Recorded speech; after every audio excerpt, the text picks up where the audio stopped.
नमस्कार। नमस्कार। आज हम बात करते हैं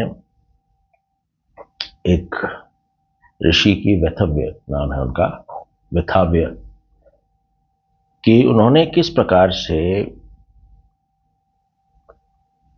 अपने शरीर के भी पार वो चले गए और उसके बाद में उन्होंने किस प्रकार से, यानी शरीर से बंधन मुक्त, हर प्रकार से बंधन मुक्त, स्टेट ऑफ समाधि एंड बियॉन्ड का उनका सफर कैसा रहा, उस पर हम बात करेंगे।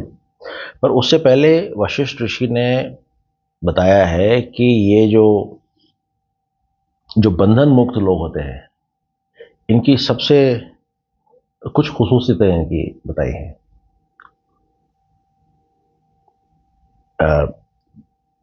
क्योंकि ये बंधन मुक्त है,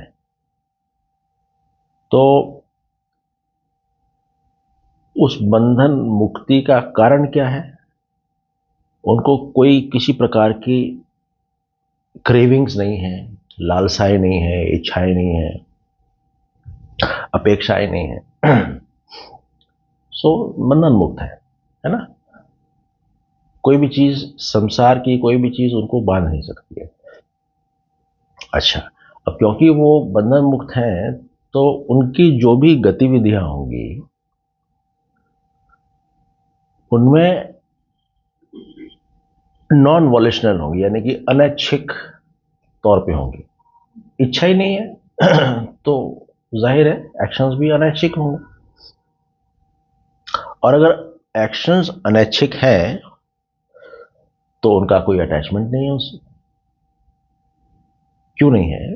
क्योंकि जो भी एक्शंस हैं, विचार और एक्शंस तभी तक है जब तक कि वो एक्शन समाप्त नहीं हो रहा है। उस एक्शन की समाप्ति के बाद क्या मिलेगा, क्या नहीं मिलेगा, वो क्या सोचेगा, वैसा कैसा होगा, वगैरह वगैरह, इसके बाद के जो भी हैं वहां तक नहीं है। It is all addressing the immediate requirement which is essential in nature for a very natural functions of the being। तो वो होगा, है ना। अच्छा, अभी उसका ये जो बिहेवियर है, ये जो बिहेवियर है ऐसे व्यक्ति का, तो वो जो सच्चा, सरल और धर्म के हिसाब से चलने वाला, उसको वैसा ही दिखेगा, और जो अधर्मी है उसको वैसा दिखेगा। Is a very good thing he has highlighted. और ऐसे लोगों को समझने के लिए समाज को ये बहुत इंपॉर्टेंट होगा, ये वाला जो पॉइंट है, कि अगर उनका, ऐसे लोगों का जो बिहेवियर है, अगर आपको जो है वो सच्चा सरल नहीं लग रहा है, इसका मतलब आप सच्चे सरल नहीं हैं। क्योंकि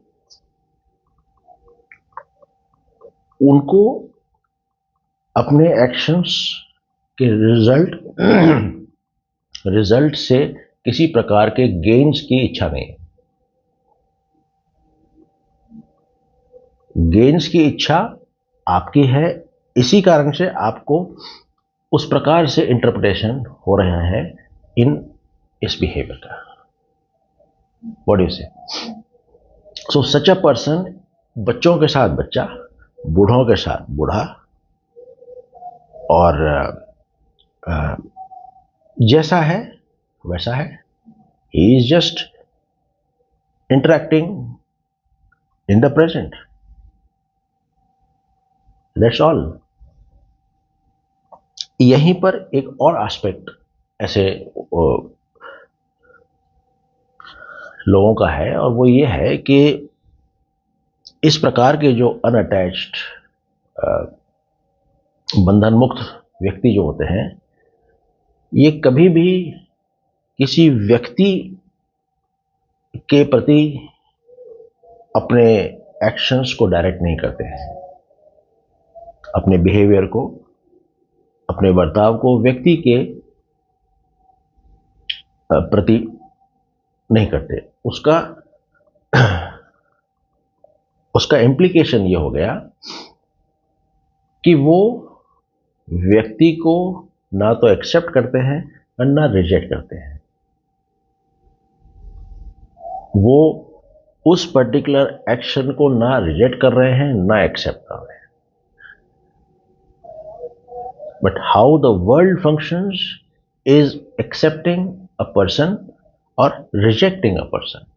this is how the world acts. पर ये जो व्यक्ति एक्ट करता है वो ऐसा एक्सेप्टेंस और रिजेक्शन व्यक्ति का नहीं करता है। So व्यक्ति always has a chance to get benefited by his attributes, by his merits। और ऐसा व्यक्ति अपने जो मेरिट्स होते हैं उनसे उन मेरिट से उसको कोई लाभ की इच्छा नहीं है, लाभान्वित नहीं होता। जिस प्रकार से सूर्य अपनी क्वालिटीज से लाभान्वित होने की कोई इच्छा नहीं रखता है, पूरा जग उस सूरज की विभिन्न क्वालिटीज से लाभान्वित होते हैं, अलग अलग प्रकार से, है ना। It is like that. So ये ऐसे लोगों को समझने का ये एक बहुत ही अच्छा चीज उन्होंने बताई है। फिर कहते हैं कि ऐसा जो व्यक्ति है वो किसी भी प्रकार के सुख से टेम्प्ट नहीं हो सकता। आप उसको लालच नहीं दे सकते कि आपको ये सुख प्राप्त होगा। He is not looking for सुख। और उसके पास, उसके अंदर कोई ना तो किसी प्रकार के कॉन्सेप्ट्स हैं, ना कोई नोशंस हैं, ना कोई खुशी है और ना ही कोई गम है। ये कुछ पॉइंट्स जो है बड़े अच्छे लगे और ऐसे लोगों को समझने के लिए भी बाहरी दुनिया को आसान होगा। अच्छा, फिर वो कहते हैं, वशिष्ठ ऋषि कहते हैं कि मन जो है विचारों की पोटली है। These are my words. Mind is a bundle of thoughts, as papa ji used to से। तो मन जो है वो विचारों की पोटली है, और ये जो विचार हैं ये इस मन में, जो कि काल्पनिक है पोटली, उसके अंदर ये निरंतर एजिटेशन करते रहते हैं, निरंतर मूवमेंट चलता रहता है इनका। तो इसीलिए बोलते हैं कि सेसेशन ऑफ माइंड, मन को रोकने का एक बहुत ज्यादा महत्व है। जितनी भी प्रक्रियाएं हैं ये सारी प्रक्रियाएं सिर्फ एक चीज को एम कर रही हैं। Just think of it, and that is cessation of mind. तो कोई कुछ करता है, कोई कुछ करता है, मगर यदि हम इस चीज को समझ जाएं तो माइंड अपने आप रुक जाएगा। और वो क्या है? मन और विचार, मूवमेंट ऑफ थॉट्स और मन, माइंड, ये दोनों एक ही सिक्के के दो पहलू हैं। यदि एक को रोका गया तो दूसरा अपने आप रुक जाएगा। ओके, नाउ इसके दो तरीके हैं। एक तो हो गया योग का तरीका और एक हो गया ज्ञान का तरीका। योग में वो लोग विचारों को रोकने पर ध्यान देते हैं। दे कनेक्टेड विद द प्राण। सो विचारों को रोकने की ऊपर जोर देते हैं, जबकि नॉलेज का जो रास्ता है उसमें सिर्फ सत्य को जानने की विधि है, उसी के ऊपर एम्फेसिस है। ये सत्य को जानिए, विचार अपने आप रुक गए। हाउ ब्यूटिफुल, नहीं? And it is the simplest of all. अच्छा, किसी को जानने के लिए क्या करते हैं हम? अगर किसी को जानना चाहते हैं तो we increase our interaction with that person. उसके साथ, जिस व्यक्ति को हम जानना चाहते हैं, हम उसके साथ अपना इंटरेक्शन बढ़ा देते हैं, एक्सपोजर बढ़ाते हैं, तो अब उसके विभिन्न आयामों को हम जानने लग जाते हैं। वही रास्ता ये नॉलेज वाला है। If we know the truth about thoughts, we know the entire truth. If we know the entire truth, we know the truth about the thoughts also. अच्छा, तो कहते हैं कि जो एनर्जी है, जो एयर है, वो एनर्जी चैनल्स जो होती हैं, उन चैनल्स के अंदर फ्लो करती है। यानी ये जो एनर्जी है, ये प्राण है, और प्राण और मन ये दोनों एक है। एक को रोको, दूसरा रुक गया। एक को एजिटेट करो, दूसरा भी एजिटेट हो गया। Right? Like we see in the films also. Agitation वाली मूवी देखी तो सांस भी एकदम ऊपर नीचे फटाफट फटाफट होने लग गया। This is how the two are interconnected. तो वो कहते हैं कि परस्पर निर्भरता की जो साइकिल है, उसके अंदर प्राण और माइंड ये दोनों इंटरवोवन है। इस चीज को हमें समझना है। तो अगर हम योगा से करना चाहते हैं तो वो भी कर सकते हैं, नॉलेज से करना चाहते हैं वो भी कर सकते हैं। फिर कहते हैं नॉलेज के लिए के जो रास्ता है उसमें बताते हैं कि जब मैं, कल हम बात कर रहे थे ना मैं के ऊपर, जब मैं किसी भी एक्शन से जुड़ जाता है तो वो मेंटली आदमी को एजिटेट करता है। अच्छा, सेंस फंक्शन जनरली क्या है? देखना, सुनना, टच करना, तो फाइव। अगर वो हो रहा है like a mirror placed and objects passing, mirror reflecting, no problem, इसी को दृष्टा भी कहा गया है। पर यदि इमेज मिरर में यानी कि माइंड में रिफ्लेक्ट हुई और हमने कहा मैंने देखा, मैंने सुना, मैंने टेस्ट किया, है ना, बस वहीं पे मेंटल एजिटेशन स्टार्ट हो गई। मैं and action of senses therefore have to be separate. There is no मैं। जो भी अज्ञानी है वही ये रास्ता चुनता है कि मेरा मन है, मेरा ये है, मेरा वो है।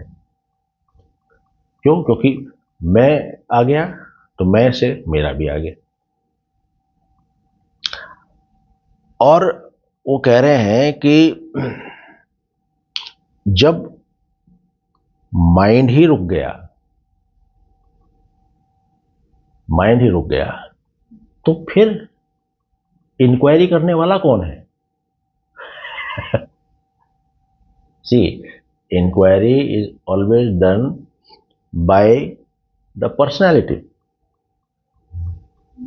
इन order to know who he is. पर अगर वो पर्सनैलिटी ही नहीं है, पर्सनैलिटी इज माइंड, आई, अगर वो पर्सनैलिटी ही नहीं है, थॉट्स का मूवमेंट ही रुक गया है, तो अब इंक्वायरी करने वाला कहाँ है? वो इंक्वायर करेगा तो क्या करेगा? जब मैं ही नहीं है तो मैं कौन हूं कैसे पूछेगा और कैसे उसका पता लगाएगा? So this is a state which is thoughtless state, no mind state, samadhi, जिस नाम से इसको बोल रहे हैं बोल सकते हैं, बट इस स्टेट को समझना जरूरी है। ठीक है ना? और ऐसी स्टेट में ऐसा नहीं है कि माइंड नहीं है और थॉट्स नहीं है तो आपका काम रुक जाएगा। नो, नेचुरल फंक्शन जो आपके हैं, जो आपके सस्टेनेंस के लिए, बॉडी के सस्टेनेंस के लिए जरूरी है, वो सब चलते रहेंगे। ओके, अभी वेथव्य ऋषि के जो तरीके हैं उस पर आते हैं। क्या हुआ कि ये जो वेथव्य ऋषि थे, ये विंध्याचल में अपना सब कुछ त्याग के विंध्याचल के पर्वतों में चले गए और वहीं पे मेडिटेट करने लगे। इनकी विधि बड़ी अलग थी। इन्होंने सबसे पहले माइंड और सेंसेस इनको एड्रेस किया और उसके बाद में उन सारों को एड्रेस किया जो कि इस दुनिया के होने का एक्सपीरियंस, एहसास करा रहे थे उनको, और फिर उनको जो कि उस एक्सपीरियंस के बाद में उनके विचार, उनके भाव आए, उनको भी। Right, this is how his multipronged approach. तो उसमें वो कहते हैं कि जो काम दूसरे का किया हुआ है वो काम दूसरे का ही किया हुआ है।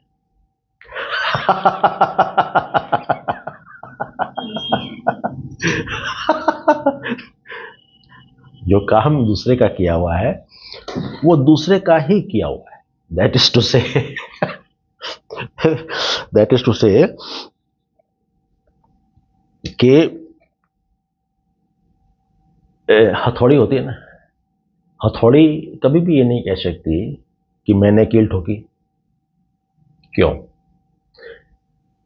हथौड़ी या टूल स्थूल है, इनर्ट है, वो कोई अक्रिय है, वो कोई एक्शन नहीं कर सकता है।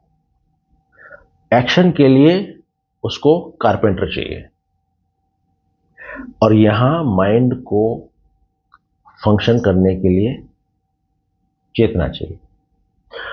तो जो करने वाला है, करता है, वो कौन है? चेतना है, या उस केस में कारपेंटर है। तो फिर mind is not the doer, फिर माइंड करता कैसे हुआ? How logical he is. अगर माइंड सिर्फ एक टूल है, विच इट इज,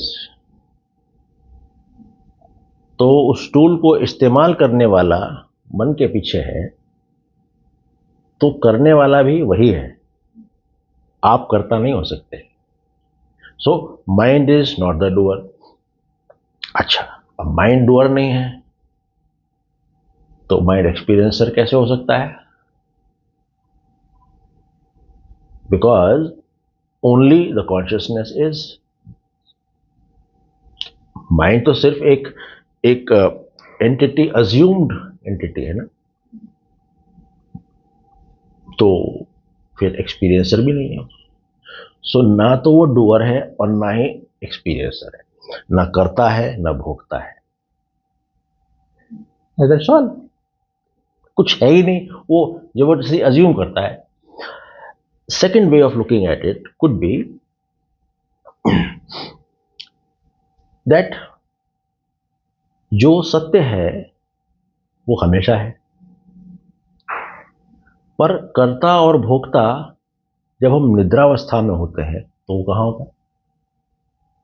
तो होता ही नहीं। जब होता ही नहीं है तो इसका मतलब वो सत्य नहीं है। कभी है कभी नहीं है, means it is what? It is maya. So mind is maya. Mind and maya are same thing. What do you say? So this is another way of addressing the same thing, है ना? Though this has not been covered here, but this also could be one of the ways to consider or arrive at the same point. अच्छा, फिर वो कहते हैं कि ऐसा मन जो कि ना एक्सपीरियंस है और ना एक्सपीरियंसर है और ना ही डूअर है, ऐसा मन हमेशा शांति में, परम शांति में रहेगा। ठीक है, क्योंकि वो है ही नहीं। Sorry, it's no mind. और यही एक अवस्था है जिसके अंदर की व्यक्ति को रहना है। और जीवन मुक्त या अनअटैच, जिसकी हमने पहले बात की थी, ऐसे जो व्यक्ति हैं वो इसी स्थिति में रहते हैं। तो ये सब महसूस करने के बाद पृथ्वी जी ने, ऋषि ने कहा, मन को बोला कि हे मन, अब देखो कि इस पारलौकिक अवस्था में या इस अनुभवातीत अवस्था में तुम कितने शांत और कितने ब्लिसफुल, आनंदमय हो। क्योंकि अभी ये जानने के बाद कि ना तुम करता हो ना तुम भोगता हो, तो फिर बचा क्या? सिर्फ आनंद वाली स्थिति ही रही। तो ही सेज, हे मन, तुम देखो कि तुम इस अवस्था में कितने आनंदमय हो। तो इसने यहां पे मन को बोल दिया। Now he addresses the senses. Senses को बोलते हैं, हे इंद्रियों,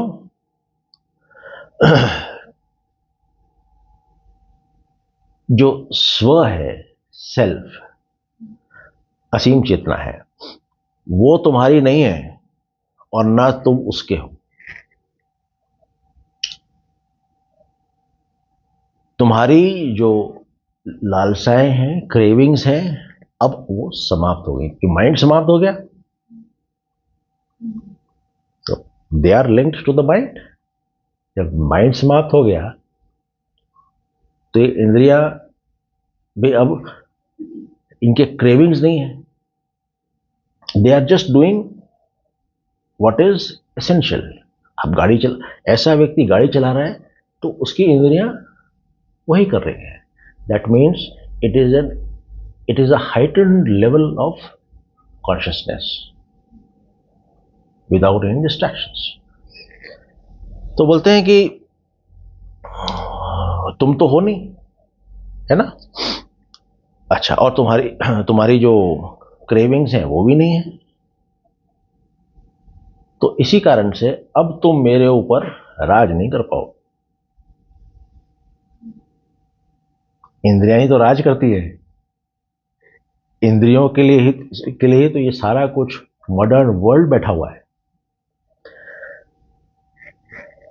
तुम्हारे होने का जो भ्रम है वो सिर्फ इसलिए हुआ क्योंकि मैं स्वयं अपने जो अस्तित्व है उसको मैं भूल गया। आई एम कॉन्शियसनेस, मैं चेतना हूं, इस अस्तित्व को मैं भूल गया, इसीलिए तुम मेरे ऊपर राज कर पाए। देन ये इस अवस्था में आने के बाद बोलते हैं विथाव्य ऋषि ने कई सालों इस दुनिया में रहे और वो हर व्यक्ति, हर एक्सपीरियंस को वैसा ही भोग रहे थे जैसे वो उनकी जिंदगी में आ रहा था।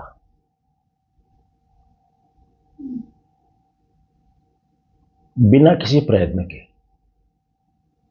बिकॉज कोई क्रेविंग ही नहीं थी, तो प्रयत्न किस बात का करेंगे। फिर ऐसे कई साल रहने के बाद अब इन्होंने, वैथव्य ऋषि ने सोचा कि अब शरीर छोड़ दिया जाए, है? तो वो सहाया माउंटेन्स हैं, कोई सहाया पर्वत है, पर्वत श्रृंखला है, वहां गए, एक गुफा में आलती पालती मार के बैठ गए और वहां पे इन्होंने जो डिफरेंट डिफरेंट इमोशंस, थॉट्स, हमने शुरू में देखा ना, इस वर्ल्ड के को सत्य मान के जो हमारे भाव और इम्पैक्ट हुआ हमारे पर, उन सारे भावों को अभी एड्रेस कर रहे हैं।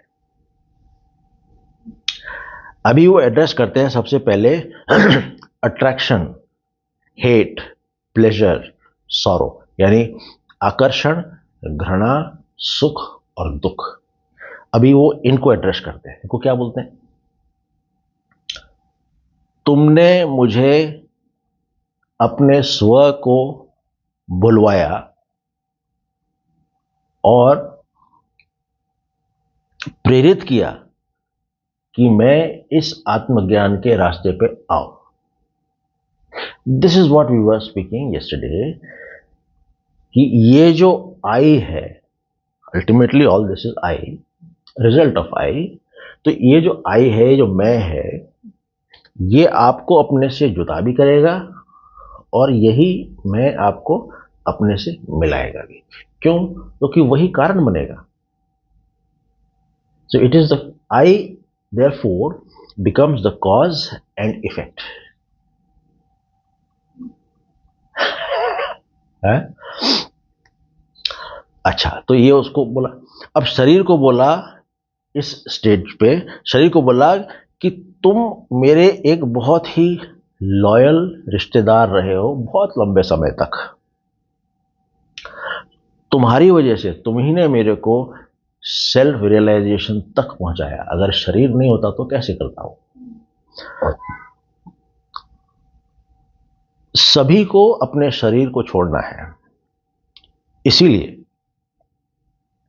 मैं भी तुम्हें छोड़ता हूं और अपने स्थायी धाम में वहां पहुंचता हूं। स्थायी जो मेरा ठिकाना है, मैं वहां पहुंचता हूं। तो अभी इन्होंने उन सारे टेंडेंसीज को, उन सारे जो सेंस के जो रिजल्ट से जो भी उनको एक्सपीरियंसेस हुए, पहले उनको बोला, फिर एक्सपीरियंस कराने वाला जो है यानी बॉडी है, उसको बोला। अब किसको बोलते हैं? अब वो बोलते हैं क्रेविंग्स, लस्ट, मेरिट, डिमेरिट, यानी लालसा, वासनाएं, योग्यताएं, अयोग्यताएं और भ्रम। अब वो इनको बोलते हैं। वो क्या बोलते हैं कि तुम लोगों के साथ मैंने बहुत कठिन समय बिताया, बहुत लंबे समय तक, क्योंकि ये सारे जो है ये कठिनाई तो देंगे। लालसा भी आपको कठिनाई देगी, भगाती रहेगी, आप भागते रहोगे। वासनाएं, लस्ट, सेम थिंग। योग्यताएं, योग्यताएं, अगर आप व्यक्ति की योग्यताएं होंगे तो फिर आप भागते रहोगे। अयोग्यताएं भी वही हैं और भ्रम तो है ही है। तो ये इसलिए बोलते हैं कि भाई तुम्हारे साथ मैंने बहुत कठिन समय बिताया, और तुम्हारे ही कारण मैं कभी स्वर्ग में था और कभी नरक में था। अब तुम लोग अपने आप अपने ही दम पे रह गए हो, अपने आप नष्ट होने के लिए, टू विदर अवे। तो अपने रह गए, अब तुम्हारा कोई नहीं है। क्यों? क्योंकि अब हम तो भाई अब डिपेंडेंट है नहीं तुम्हारे ऊपर। So now just विदर away. फिर ये बोलते हैं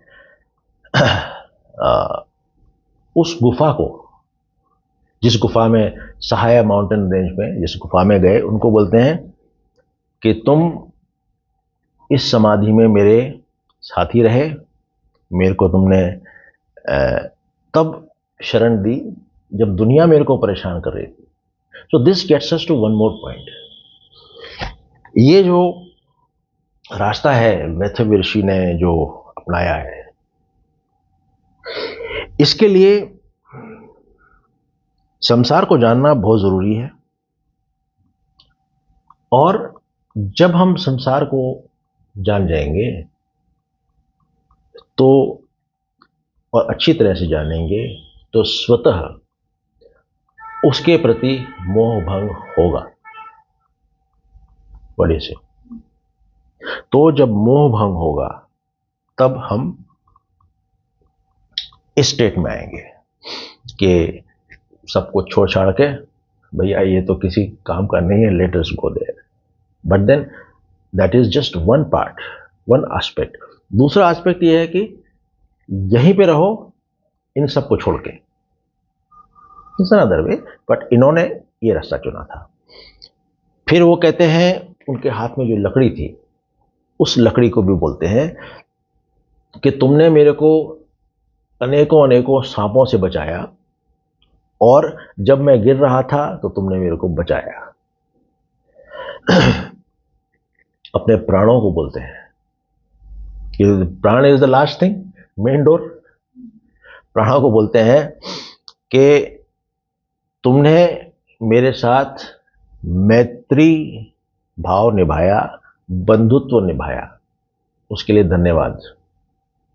और अपने सेंसेस को बोलते हैं कि भैया तुम जाओ, वापस जहां से आए थे वहीं जाओ। सेंस ऑर्गन्स नहीं, सेंसेस। नाउ सेंसेस कहां से आए थे? सेंसेस आए थे इसी नाउ ये जो ब्रह्मांड है, या ये जो कॉन्शियसनेस है, या तो हम इसको कॉन्शियसनेस कह लें, चेतना कह लें, वो एक एस्पेक्ट है, बट यही वो पोटेंशियलिटी है जिसके अंदर, जो कि इंटेलिजेंस भी है, जो कि जीवन भी है, जो कि देखना, खाना पीना, ये देखना, ये फाइव सेंसेस, ये भी है। सब कुछ यही है, क्योंकि यहीं से सब कुछ राइज हो रहा है। सो ये जो असीम चेतना है, ये एक बीज की तरह से है। जब वो, जैसे अपन ने 10 भाइयों की बात की थी, जब कोई आएगा और कल्पना करेगा कि मैं ब्रह्मांड का रचयिता बनूं, तब ये सीड में से इसकी सारी पोटेंशियलिटीज रूप रंग लाएंगी और अलग अलग तरीके से अपने आप को मैनिफेस्ट करेंगी। लकड़ी की तरह, छाल की तरह, फूल, पत्ती, फल, इनकी तरह हर तरीके से मैनिफेस्ट हो।